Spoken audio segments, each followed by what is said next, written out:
যুবকেরা, নওজোয়ান তরুণেরা, এ নবী পাকের প্রেমিকেরা ইসলামকে যুগে যুগে মিটাবার চেষ্টা করেছে, অর্থাৎ ইনসাফের বিরুদ্ধে, ইনসানিয়াতের বিরুদ্ধে, মানবতার বিরুদ্ধে, ক্ষুধার্ত মানুষকে মিটাবার জন্যে, এ যুবকেরা, তরুণীরা, বাপেরা নারীকে মিটাবার জন্যে, জুলুম কে বর্জিত করার জন্য সন্ত্রাসবাদ, ফাসিবাদ চিন্তা ভাবনাকারীরা ইসলামকে বারবার মিটাতে চেয়েছে। গরিবদের উপরে বারবার জুলুম হয়েছে, এতিমদের হক বারবার কেড়ে নিয়েছে। কিন্তু মনে রাখবেন, এতিমদের পক্ষে, গরিবদের পক্ষে, অসহায়দের পক্ষে, মানুষের পক্ষে, নারীদের পক্ষে বারবার বারবার ইসলামের মান্যওয়ালাদের পক্ষ থেকে একদল আল্লাহ মুজাহিদ তৈরি করে দিয়েছে, যাদের মোকাবেলার সামনে পৃথিবীর বড় বড় সাম্রাজ্য, পৃথিবীর বড় বড় রাজা মহারাজা, পৃথিবীর বড় বড় সুপার পাওয়ার তারা নিস্তে নাবুদ আল্লাহ পাকের দয়ায় হয়ে গেছে।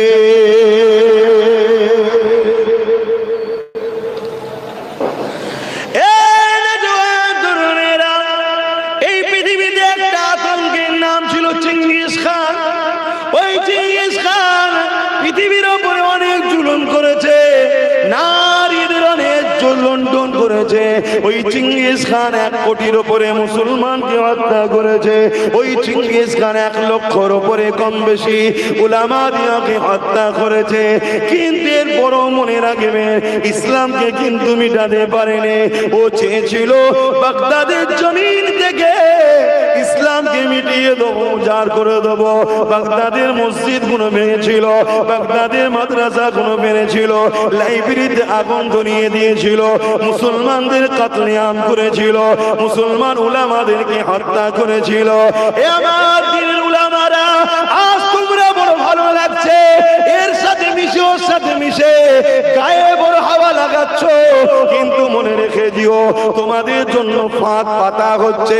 দিন বেশি দিন নয়, যদি এখনো শুধরে না যাও, এখনো যদি সংগঠিত না হও, এখনো যদি ঐক্য না হও, এইভাবে তোমাকে হত্যা করা হবে। যেইভাবে হত্যা চিঙ্গিস খান করেছিল, যেইভাবে হত্যা ইংরেজরা করেছিল, যেভাবে যুগে যুগে জালিমরা উলামাদিয়াকে হত্যা করেছিল। ইংরেজরা ভারতের জমিনে এত আলেমকে হত্যা করেছে, এত ইমাম হাফেজকে হত্যা করেছে, সাধারণ মানুষের মুখে দাড়ি টুপি দেখে তাদেরকেও মৌলী সাহেব মনে করে হত্যা করে দিয়েছে।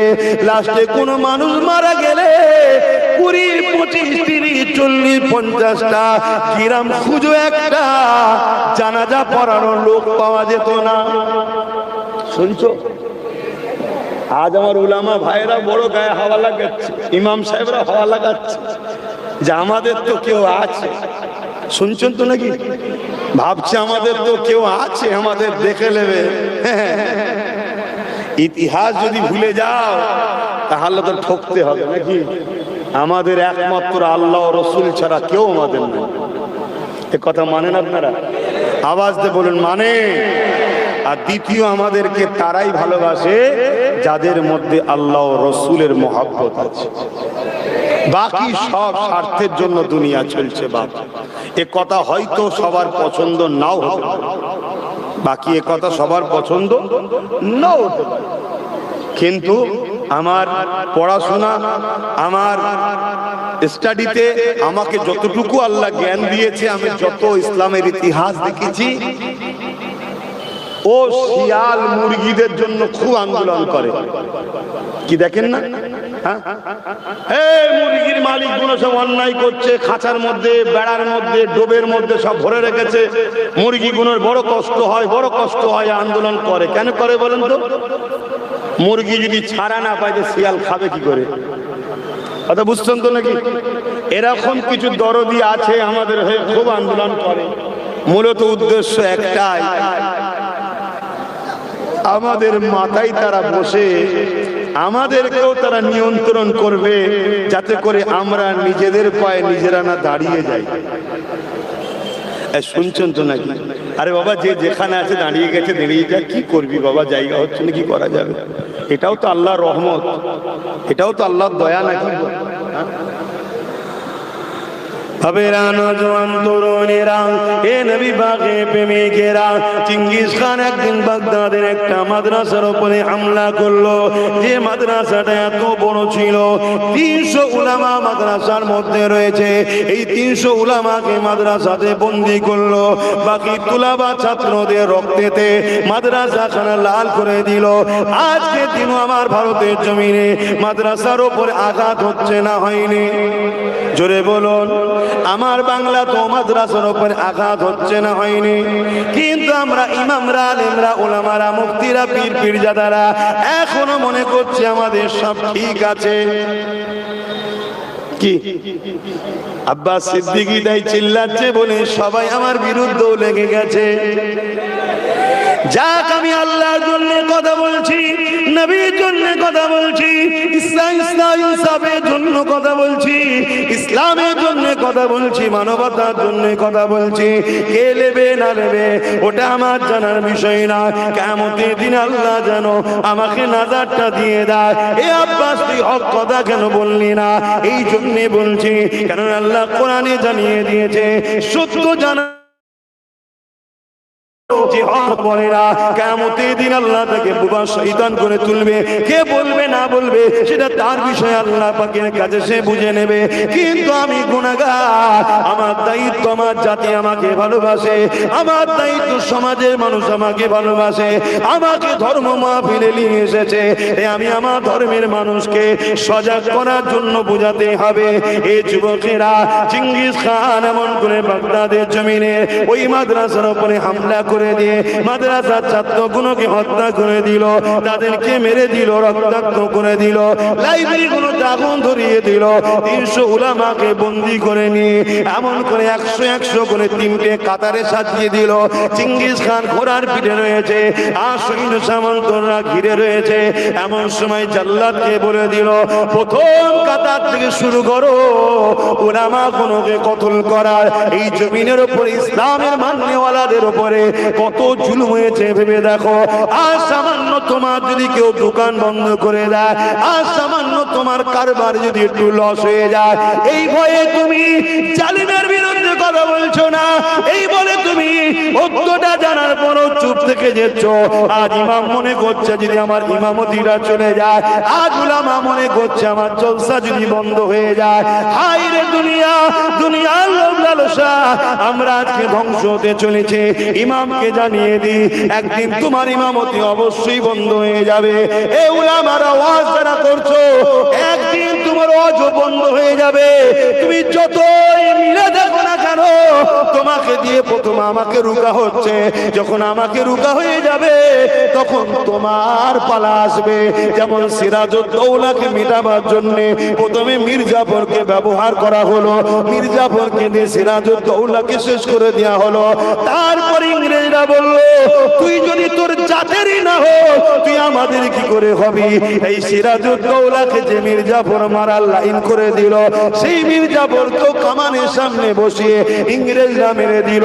আজকের মুসলিম উলামারা, আজকের ইমাম সাহেবরা, আজ মুসলিম ঘরের ছেলেরা, তোমরা দুনিয়ার ইসলাম বিদ্বেষীদের সঙ্গে সাথ দিয়ে আজ নিজের কমকে মিথ্যা কেস দিচ্ছ, নিজের কমকে মারছো, নিজের কমকে চমকাচ্ছ, নিজের কমের উপরে জুলুম করছো, নিজের কমকে নানান দিক দিয়ে টর্চার করছো।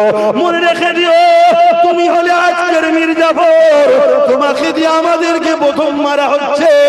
তারপরে যখন আমাদের কাছে কাজ মিটে যাবে, যখন আমরা থাকবো না, আমাদেরকে যখন জুলুমের শিকারে বন্দী করে ফেলবে, তখন তোমার পালা আসবে। একটাই কথা বলবে, যেটা ইংরেজ বলেছিল, তুই যদি তোর জাতের না হোস, তোরা আমার হবি কি করে? যে উলামা তার আল্লাহর হয়নি, যে উলামা তার রসুলের হয়নি, যে ইমাম তার আল্লাহর ঘরে দাঁড়িয়ে আল্লাহর জন্য কথা বলেনি, সেই উলামাকে তারা ভালোভাবে চেনে। কথা বুঝে আসছে না? আমি সবার কথা বলছি না, অনেকে হক কথা বলে, কিন্তু একটা বড় অংশ দালালিতে এখন আছে না নাই? এ থেকে বেরিয়ে আসা তিনাদের কি সময় হয়েছে না হয়নি? আজ যেদিকেই তাকান, জন ছেলে কাজের জন্য গেছে উত্তরপ্রদেশে, লাশে ফিরে আসছে। কেন? মুসলমান হওয়ার জন্য মেরে দিয়েছে। কাজের জন্য জন্য গেছে উড়িষ্যায়, লাশে ফিরে আসছে মেরে দিয়েছে। কাজের জন্য গেছে বোম্বাইয়ে, লাশে ফিরে আসছে মেরে দিয়েছে। শুধু এটা নয়, আমার বাংলাতেও পেটের জ্বালায় রিকশা চালায়, তাকে পিটিয়ে পিটিয়ে মেরে দেওয়া হচ্ছে। কেন? মুসলমান। এখনো কি আমরা বুঝতে পারছি না যে কি রাত চলছে? কি গো, আমার কথা মাথায় খারাপ লাগছে নাকি? হুজুর নামাজের কথা বলবে, হুজুর রোজার কথা বলবে, হুজুর হজের কথা বলবে, হুজুর দান খায়রাতের কথা বলবে। কেন বলবো এগুলো? না, এটাই তো ইসলামের কথা। আপনি কি ভুলে গেছে ইসলামের মধ্যে সব থেকে ভালো কাজ কি? আল্লাহ পাকের সৃষ্টিকে ভালোবেসে খোদার তো মানুষকে খানা খাওয়ানো। যুবকেরা, তরুণেরা, আল্লাহ নবী সাহাবাদেরকে বলেছে, এক নারী ছিল যে দুনিয়ার জমিনে পাপাচারে লিপ্ত ছিল, সে নোংরা কাজের সঙ্গে জড়িয়েছিল। একদিন নোংরা পাপাচার কাজ করে সে যখন ঘরে ফিরতে লেগেছে, সে এমন করে দেখতে লেগেছে রাস্তার ধারে একটা কুয়া রয়েছে। এই যুবকেরা, এখন তো টিউবওয়েল হয়েছে, মোটর হয়েছে, নানান কিছু হয়েছে। তখন ছিল কুয়া, ওই কুয়ার ওপরটা ঘেরা থাকে যাতে বাচ্চারা না পড়ে যায়। ওই একটা রাস্তার পথের কুকুর পিপাসা লেগেছে, তাই বারবার পা দুটো কুয়ার ওই ঘেরার উপরে তোলে, পানি কিন্তু পান করতে পারে না।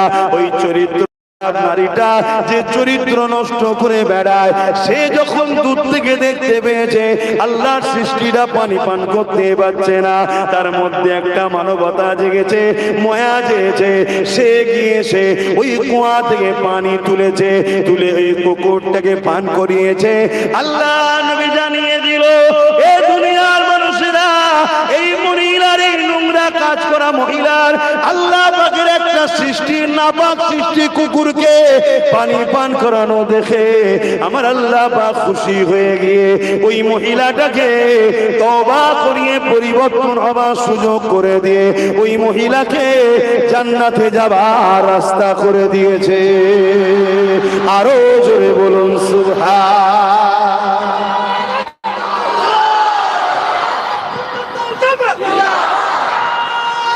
আল্লাহ, আমি আল্লাহর শ্রেষ্ঠ সৃষ্টি, মানুষকে বাঁচাবার জন্য যদি কথা বলি, মানুষের নিরাপত্তার কথা বলি, মানুষের রুজি রুটির কথা বলি, মানুষকে বাঁচাবার কথা বলি, মানুষের শান্তির কথা বলি, মানুষের বাচ্চারা কি করে বাঁচবে এই কথা যদি বলি, এতে কি আল্লাহ খুশি হবে না?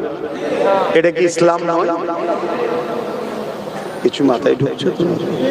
কিন্তু সমাজকে কি বুঝানো হচ্ছে? হুজুরের ছেলে সব বলতে যাবে কেন? এই জন্য বলছি, আমার নবী এইগুলো করেছে, তাই জোরে বলুন সুবহানাল্লাহ।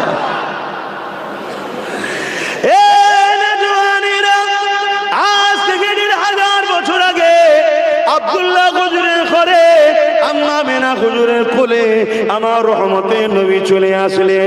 আমার নবী যখন এসেছিলেন, পৃথিবীর ভৌগোলিক পরিস্থিতিটা কেমন ছিল? মা নিজের ইজ্জত, নিজের জান নিজের ছেলের কাছ থেকে বাঁচাতে পারত না। বাপ বেটির কাছ থেকে, বেটি তার বাপের কাছ থেকে নিজের ইজ্জত, নিজের জান বাঁচাতে পারত না। ধনীদের কাছে গরিবরা নিরাপদে থাকতো না, গরিবদের উপরে জুলুম অত্যাচার হতো। এই যুবকেরা, আজকে বলো তো দেখি, তোমাদের এলাকার কথা বলো, ধনীদের কাছে গরিবরা কি নিরাপদে আছে? আওয়াজ দিয়ে বলো, ঘাবড়াচ্ছ কেন? যুবকেরা, তরুণীরা, আল্লাহ নবী দেখতে লেগেছে নারীদের করে ভোগের পাত্রী বানিয়ে দেওয়া হয়েছে, নারীদেরকে হত্যা করছে, নারীদের উপরে জুলুম হচ্ছে, নারীদেরকে জ্যান্ত জ্যান্ত পুঁতে দেওয়া হচ্ছে। মুখে হাত দিয়ে বলো, আজকেও নারীরা লাঞ্ছিত হচ্ছে না? হয়নি?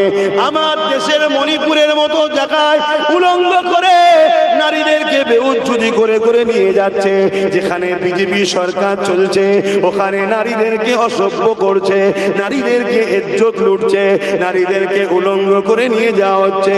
এমন করে পুরো পৃথিবী যেখানে সভ্যতার নামে আকাশে চলে যাচ্ছে, সেই জায়গাতে আমার ভারতবর্ষে মণিপুরেতে নিচু জাত হওয়ার জন্য ইসলামের কোনো উঁচু নিচু জাত নেই, কিন্তু তারা বলছে নিচু জাত, নিচু জাত হওয়ার জন্য প্রকাশ্য নারীকে উলঙ্গ করে নিয়ে ঘোরানো হচ্ছে, এটা সভ্যতার নামে বড় বড়তা। তাহলে আজকে নারীদের উপরে জুলুম হবে। নামাজি নামাজ পড়ে কানে তালা দিয়ে বসে থাকবে, রোজাদার রোজা রেখে চোখ বন্ধ করে বসে থাকবে। ইমাম আলেমরা এমন করে নারীদের উপরে জুলুম হবে, তুমি কথা বলবে না। কিসে তুমি নবীর দ্বীনের প্রচারক হলে, কিসে তুমি উম্মতে মুহাম্মাদি হলে? আমার নবী মায়ের জাতকে বাঁচাবার জন্য মার খেয়েছে, আমার নবী নারীর জাতের অধিকার দিবার জন্য মার খেয়েছে। আমার নবী নারীদেরকে অধিকার দিতে গিয়ে বদরের ময়দানে, উহুদের ময়দানে, তায়েফের জমিনে রক্তাক্ত হয়েছে। এই যুবকেরা আমার নবী এত মার খেয়ে এত কষ্ট করে আল্লাহ নবী নারীদেরকে কত সম্মান দিয়েছে, কত ইজ্জত দিয়েছে। আল্লাহ নবী জানিয়ে দিলেন, আল জান্নাতু তাহতা আকদামুল উম্মাহাত, প্রতিটা নারী হলো মায়ের জাত, এই মায়ের পায়ের তলায় পুরুষ ছেলের জান্নাত। আরো জোরে বলুন সুবহান।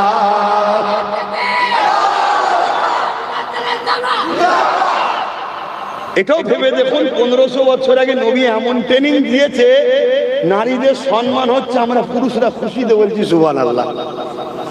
ঠিক না? কেন? ওই নারীটা আমার মা, তার পায়ের তলায় আমার জান্নাত। আর মায়ের জাত হলো নারী। প্রতিটা বাড়িতে যখন নারী সন্তান হয়, আল্লাহ রসুল জানান ওই বাড়িওয়ালাকে আল্লাহ শান্তি জান্নাতের সুসংবাদ দেয়। জোরে বলুন সুবহানাল্লাহ। আল্লাহ নবী আরো বলেছেন, কারো ঘরে যদি একটা, দুটো, তিনটে পরপর কন্যা সন্তান হয়, এই 3 কন্যার বাবা আব্বা যদি 3টে কন্যাকে পূজা না মনে করে দেখাশোনা করে পড়াশোনা করিয়ে থাকা খাওয়া জামা কাপড় সুন্দর নিরাপদ রেখে তাকে লালন পালন করে যদি বিবাহ দিয়ে দিতে পারে, আমি রাসূলুল্লাহ নবী দুটো আঙুল তুলে দেখিয়েছে যেমন পাশাপাশি। শোনো যুবকরা, কন্যা হলে মন খারাপ করো না, বুড়ো বয়সে ওখানেই ভাত পাবে। ছেলেদের কাছে ভাত আজকাল আর হয় না। তুমি কি করছো দেখো না, তাহলেই তো উত্তর পেয়ে যাবে। তো কি বলে, সত্যি মায়ের জাত, নারী যে আল্লাহ কি নিয়ামত করেছে, আজকে সে নারী নিরাপদে আছে। সে মুসলিমের মেয়ে হোক আর হিন্দুর মেয়ে হোক, সাঁওতাল বাগদি যেই হোক, নারী মায়ের জাত।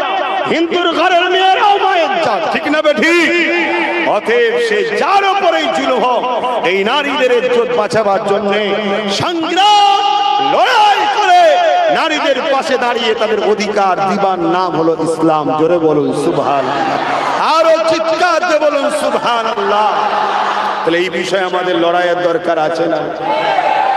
আমার বাংলায় যদি নারীরা অপমানিত হয়, আমার বাংলায় যদি নারীরা ধর্ষিত হয়, আমার বাংলায় যদি নারী বেইজ্জতি হয়, এখানে কি প্রতিবাদ করা দরকার আছে না? কিন্তু আমার বাংলার সিস্টেম তো আলাদা। আমার বাংলা সরকার রেপের রেট বেঁধে দিয়েছে। এই বয়সের মেয়ে রেপ হলে এত টাকা, এই বয়সের মেয়ে রেপ হলে এত টাকা, এইভাবে রেপ হলে এত টাকা, এইভাবে রেপ হলে এত টাকা। লজ্জা, নারী নামের কলঙ্ক হলো আমার রাজ্যের মুখ্যমন্ত্রী। কথাটা কি গায়ে লেগে গেল? এই গায়ে লেগে গেল? যদি কারো গায়ে লাগে মনে রেখে দিও, তোমার মাটাও কিন্তু নারী।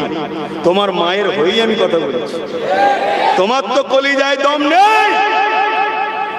কাল না জানি তোমার পরিবার, তোমার বেটি যদি কোনো জায়গায় ইজ্জত লণ্ঠন হয়ে যায়, তখন তোমার কেমন লাগবে?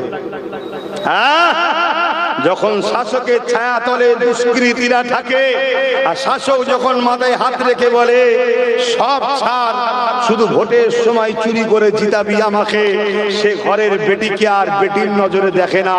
সে তখন পশুর সুরাদ হয়, বাড়ির মেয়েগুলোকে ভোগ করার জন্য স্বপ্ন দেখবে না, দেখবে না।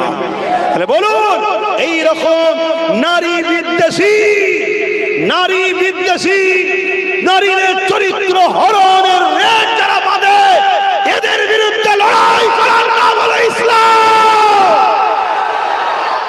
আজকে মুসলমানের ঘরের বেটা উলামা দাবি করে, ইমাম দাবি করে, এদের সাপোর্ট করে। এরা বলে আমরা মুসলমান। খোদার লানত এমনি হচ্ছে, যেদিকেই তাকাচ্ছে মোল্লারা মার খাচ্ছে, যেদিকেই তাকাচ্ছে মুসলমান মার খাচ্ছে। আমরা মার খাওয়ার পাওনাদার হয়েছি। যেমন আলেম উলামা ইমামদের সম্মান নেই সমাজে, এ আছে। কথা বলেন কেন নেই? এদের ডিউটি এরা করে না।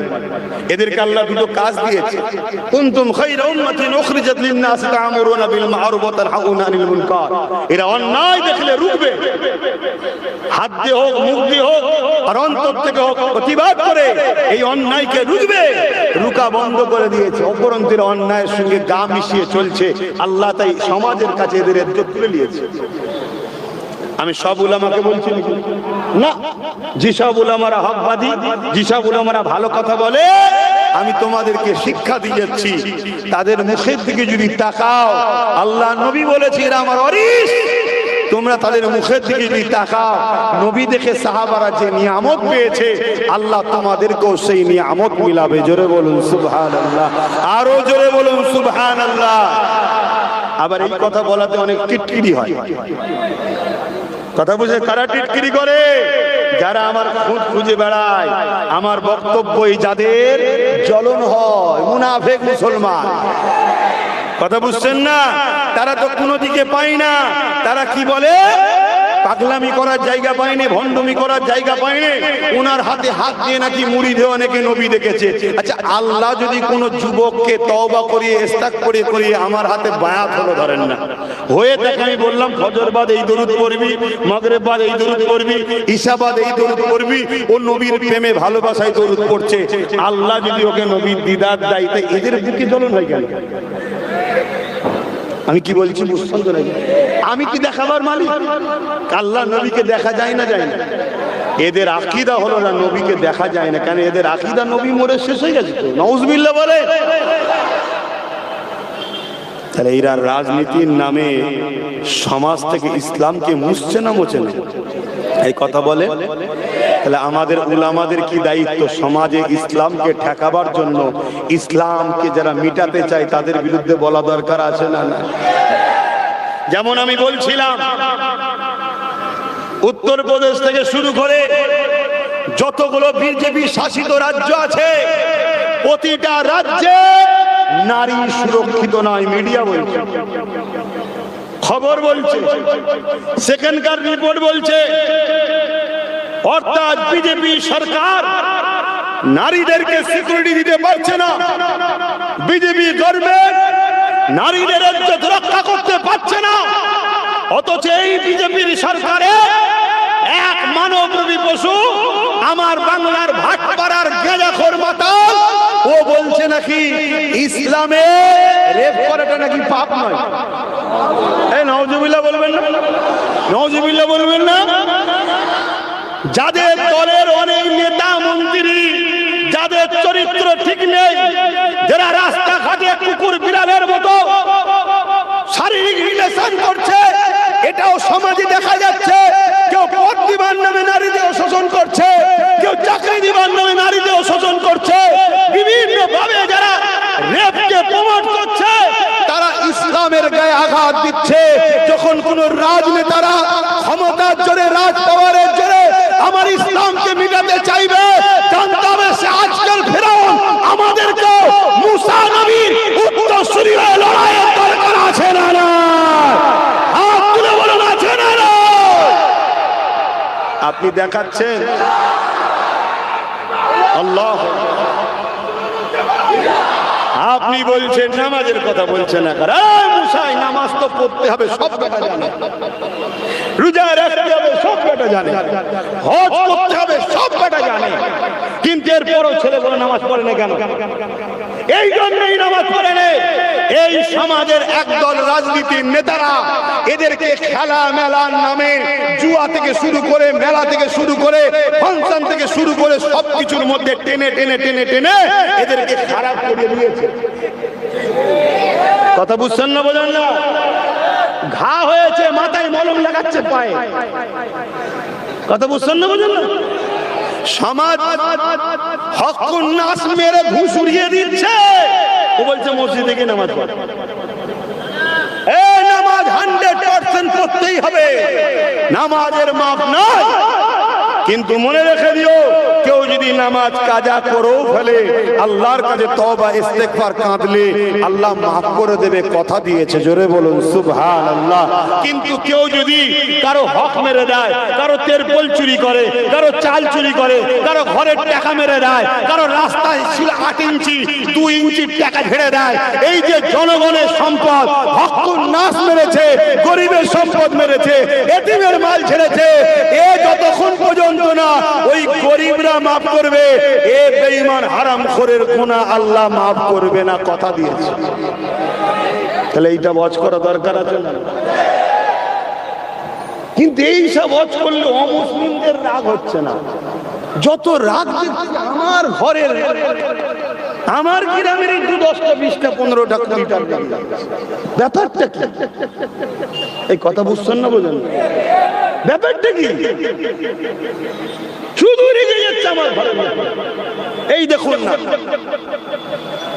আর এই যে আজকে একটা জায়গায় প্রোগ্রাম ছিল আমার হাড়ুয়া, শুনছেন তো? ওখানে প্রোগ্রাম ছিল কি, আই লাভ মুহাম্মদ সাল্লাল্লাহু আলাইহি ওয়াসাল্লামের পক্ষে। আই লাভ মুহাম্মদ সাল্লাল্লাহু আলাইহি ওয়াসাল্লাম বিরোধী করেছে কি বলে উত্তরপ্রদেশের যোগী সরকার, তার প্রতিবাদে অর্জুন সিং যে কথা বলেছে প্রতিবাদে, কথা বুঝে আসছে। এই প্রতিবাদে এবং ওয়াকফ বাঁচাবার জন্য লড়াই ছিল। সেখানে একটা লোক বেচারি সাইকেলে করে বেরিয়ে যাচ্ছে, মধ্যবয়স্ক লোক, একা পেয়ে তাকে মারধর করেছে। কারা করেছে? অমুসলিম। জোরে বলো, অমুসলিমরা করে না? তাহলে বলো, আমাদের ঘরের মধ্যে মীর জাফর ঢুকে গেছে না যায়নি? এগুলোকে চেনো? এরা বিভিন্ন জালিম সরকারের কাছ থেকে অর্থের বিনিময়ে আমার কওমকে পিছন থেকে টেনে রাখছে। ক্যাঁকড়া দেখেছেন? ক্যাঁকড়া যখন কুয়া থেকে উঠতে যায়, তার জাত ভাইরাই সব পা ধরে টানে, যাসনি এখানেই থাক, যাসনি এখানেই থাক। কথা বুঝে আসছে তো? এরা সেই ধরে টানছে, যাসনি বলতে হবে না, করতে হবে না। বলো, আমি বলবো না বন্ধ করে দেবো? আমি সবাইকে জিজ্ঞেস করছি, ইসলামের পক্ষে দাঁড়িয়ে ইসলাম বিদ্বেষীদের বিরুদ্ধে লড়াই, কথা বলবো না? বলবো না? হাত তুলে আল্লাহকে সাক্ষী দিয়ে বলো, এই হাত সত্য তো? আল্লাহ যে হাত উঠেছে, এই হাতগুলোকে আপনি কবুল করুন, এদের জীবনের গুনাহ মাফ করে দেন, এদের ডান হাতে আমলনামা নসিব করেন, এদেরকে দুনিয়া আখিরাতের কল্যাণ ও কামিয়াবি দেন। বলুন আল্লাহুম্মা আমিন। যদি ওই মাহফিলে বসে বা দাঁড়িয়ে আমাদের দাবিদার কেউ যদি না চায় যে ইসলামের পক্ষে বলবেন না, তাহলে মনে হয় সে ঘোলা হয় না, সে আন্ডার ঘোলা হয়েছে না হয়নি? আমি তার উদ্দেশ্যে একটাই কথা বলবো, তওবা করে নাও আমার ভাই, পরিবর্তন হয়ে যা আমার ভাই। পৃথিবীর ইতিহাস তুমি যদি না জানো, জেনে নাও। এই পৃথিবীতে কত দাদা এসেছে, আল্লাহ সবাইকে ঠান্ডা করে দিয়েছে। এই পৃথিবীতে কত জালিম সম্রাট এসেছে, আল্লাহ তাদেরকে ঠান্ডা করে দিয়েছে। এ নওজওয়ানেরা, তরুণেরা, আল্লাহ নবী নূহ নবী, দয়ার নবী, দ্বীনের দুশমনদের সাথী হয়ে যাও না। আল্লাহ নবী, দয়ার নবী, দ্বীনের দুশমনদের সঙ্গী হয়ে যাও না। তুমি যদি এমন একটা ব্যক্তিকে সহযোগিতা করো, এমন একটা ব্যক্তিকে সাথ দাও, যে কিনা আমার নবী পাকের দ্বীনের দুশমন, যে কিনা ক্ষমতার জোরে আমার নবী পাকের দ্বীনের উপরে আঘাত দেয়, যে কিনা মিথ্যা ভাবে ইসলামের উপরে নানান দিক দিয়ে আঘাত দেয়, যে কিনা ক্ষমতার জোরে বুলডোজার দিয়ে আমার নবীর ঘর মাদ্রাসাকে ভেঙে দেয়, যে কিনা ক্ষমতার জোরে বুলডোজার দিয়ে আমার মসজিদকে ভেঙে দেয়। এই যুবকেরা, তুমি যদি তার সাথ দাও, হয়তো দুনিয়ায় তোমাকে কিছু পয়সা মিলবে, দুনিয়ায় কিছু গাড়ি বাড়ি হবে। মনে রেখে দিও, আল্লাহ পাক তোমাকে যখন শাস্তি দেবে, এই গাড়ি, এই বাড়ি, এই টাকা পয়সা তোমাকে আল্লাহর আযাব থেকে বাঁচাতে পারবে না। এই যুবকেরা, নামাজ কাজা এটাও গুনাহ, রোজা কাজা এটাও গুনাহ, হজ কাজা এটাও গুনাহ, দাড়ি রাখো না, টুপি পরো না, এই জুব্বা পরো না, দাড়ি বেঁধেছো এটাও গুনাহ, সমাজের মুখে তুমি গান শুনেছো, সিনেমা যাত্রা দেখে ফেলেছো, এটাও অবশ্যই গুনাহ। কিন্তু এটা ব্যক্তি জীবনের গুনাহ। তুমি যদি খালেস অন্তরে আল্লাহর কাছে তওবা করে নাও, আমার আল্লাহ গফুর ও গফফার, তোমাকে মাফ করে দেবে। তোমার গুনার পরিবর্তে আল্লাহ পাক গুনাহকে নেকিতে পরিপূর্ণ করে দেবে। এই জমিনের উপরে এক ব্যক্তির নাম বলে যায় হযরতে মালিক বিন দিনার। তিনি একদিন মিম্বারে দাঁড়িয়ে দাঁড়িয়ে ওয়াজ করতে লেগেছে। সামনে হাজার হাজার মানুষ বসে রয়েছে। হুজুর আমার ওয়াজ করতে লেগেছে। হযরতে মালিক বিন দিনার এমন সময় ওয়াজ করতে লেগেছে, জিনার একটা ইতিহাস আপনাকে বলি। একদিন নদী পার হতে লেগেছে। ওই নৌকায় পার হতে হতে মাঝ পথে যাওয়ার পরে মাঝি বলতে লেগেছে, পয়সা দাও, নদী ভাড়া দাও। তখন মালিক বিন দিনার বলতে লেগেছে, আমার কাছে অর্থ নেই, পয়সা নাই। ওই সময় মাঝি বলতে লেগেছে, তুমি যদি অর্থ না দাও, পয়সা না দাও, তাহলে তোমাকে নদী থেকে পানিতে ফেলে দেওয়া হবে। এইভাবে যখন ওনাকে ধরেছে, ওই মাঝি দেখতে লেগেছে পুরো নৌকোর যেদিকে যাচ্ছে ওই দিকটা বাদ দিয়ে বাকি তিন সাইডেতে হাজার হাজার মাছ একটা করে স্বর্ণের মুদ্রা নিয়ে পানিতে মুখটা ভাসিয়ে দিয়েছে। আরো জোরে বলুন সুবহান। মাঝি তো অবাক হয়ে গেল। মাঝি খাবরে ক্ষমা চেয়ে নিল। এই মালিক বিন দিনার একদিন জলসা করতে লেগেছে, ওয়াজ করতে লেগেছে, নসিহত করতে লেগেছে, হাজার হাজার মানুষ শুনছে। এমন সময় একজন দাঁড়িয়ে গিয়ে বলে, এ মালিক বিন দিনার, হুজুর বিয়াদবি নেবেন না, আমার একটা প্রশ্ন জেনেছে আপনার কাছে, আমি একটা প্রশ্ন আপনাকে জিজ্ঞাসা করব। হযরতে মালিক বিন দিনার বলে, বলো বাবা, কি জানতে চাও? ওই যুবকটা বলতে লেগেছে, হুজুর আমি যখন ছোট ছিলাম আমি আপনাকে নিজে চোখে দেখেছি শরাব পান করে রাস্তায় পড়ে থাকতেন। শুনছেন? শরাব পান করে রাস্তায় পড়ে থাকতেন। আজকে আপনি ওয়াজ করছেন, মেম্বারে উঠেছেন, এই যে পরিবর্তন, এই পরিবর্তনটা কি করে হলো যদি আমাদেরকে একটু শোনাতেন, আমরা উপকৃত হতাম। শুনছো যুবকরা? হযরতে মালিক বিন দিনার কথাটা শুনে কাঁদছে। যুবক ভাবছে আমি হয়তো বিয়াদবি করে ফেললাম নাকি। আবার দাঁড়িয়ে গেছে, দাঁড়িয়ে গিয়ে বলছে, হুজুর আমি আপনাকে অপমান করতে চাইনি, হুজুর বিয়াদবি করতে চাইনি, আপনি বদদোয়া করবেন না, রাগান্বিত হইবেন না। আমি এজন্য জানতে চেয়েছি, আমরাও তো খারাপ আছি অনেক ছেলে, আপনার পরিবর্তন কিভাবে আল্লাহ দিলেন, যদি এই নসিহতটা করতেন আমাদের জন্য এটা ফায়দা লাগতো, ঠিক না বেঠিক? হযরতে মালিক বিন দিনার বলছে, বাবা ছেলেরে, তার জন্য আমি কাঁদি না বাবা, আমি এই জন্য কাঁদছি, আর কোথায় ছিলাম আমার আল্লাহ আমায় কোথায় নিয়ে এসেছে। মনে রেখে দিও, শিরকের গুনাহ আল্লাহ মাফ করে না, শিরকের গুনাহ আল্লাহ মাফ করে না। দ্বিতীয়